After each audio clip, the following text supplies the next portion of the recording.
সম্মানিত আশিকে রাসূলেরা, একটা বিষয় চিন্তা করে দেখেন, আপনি একটা মানুষের মন জোগাড় করার জন্য এত পেরেশান, তারপরেও আপনজন আপনার মন বোঝে না।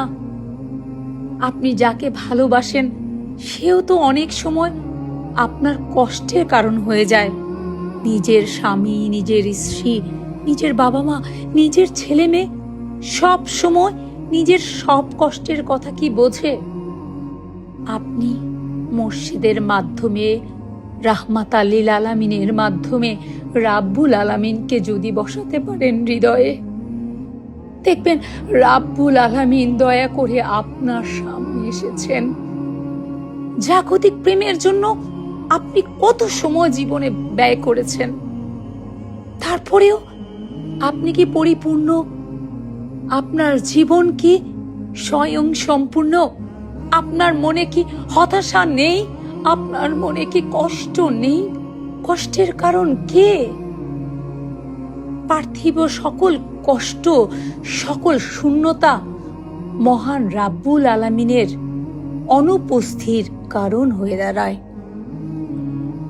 আপনি যদি মহান রাব্বুল আলামিনকে ভালোবাসেন, মহান রাব্বুল আলামিন যদি দয়া করে আপনাকে তার একান্ত কাছের বলে নেন, তাহলে দেখবেন রাব্বুল আলামিন আপনার সামনে এসে বলছেন, কি তোমার কষ্ট?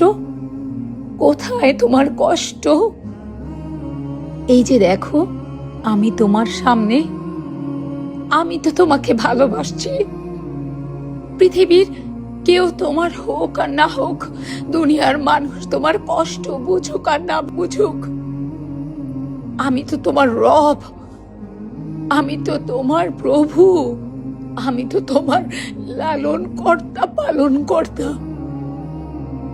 আমাকে একটু ভালোবেসে দেখো, আমাকে একটু ভালোবেসে দেখো, আমাকে একটু ভালোবেসে দেখো, একবার আমার হয়ে দেখো, একবার আমার জন্য সব কিছু স্যাক্রিফাইস করে দেখো। আমি তো তোমাকে ছেড়ে যাব না, আমি তো তোমার দূরে নয়, আমি তো তোমার নাফসির মোকামে বিরাজ করি। বান্দা, তুমি কি আমাকে দেখো না? তুমি বান্দা যেখানে, আমি মাওলা সেখানে। তোমার শাহরগের চেয়েও আমি নিকটবর্তী। বান্দা, তুমি কি আমার আহ্বান শোনো না? যদি রাব্বুল আলামিনকে এভাবে দেখতে পারেন, রাব্বুল আলামিন সেই নূর তাজাল্লা যদি আপনার হৃদয়ে উদ্ভাসিত হয়, আপনার হৃদয়ের ওই খড়কুটায় পার্থিব কষ্ট, হতাশা, অসুস্থতা, বেদনা ধুয়ে মুছে সাফ হয়ে যাবে যদি ওই হৃদয়ে রাব্বুল আলামিনের ভালোবাসার জোয়ারের ফুলগুধারা আপনার হৃদয়কে প্লাবন করতে পারে। মন যখন ঊর্ধ্বলোকে উড়ে যাবে, পার্থিব আকর্ষণগুলো তত হালকা হতে থাকবে, একসময় বিলীন হয়ে যাবে। ঐশী প্রেমের অতুল সাগরে এখনো তো মন ডুব দেয়নি।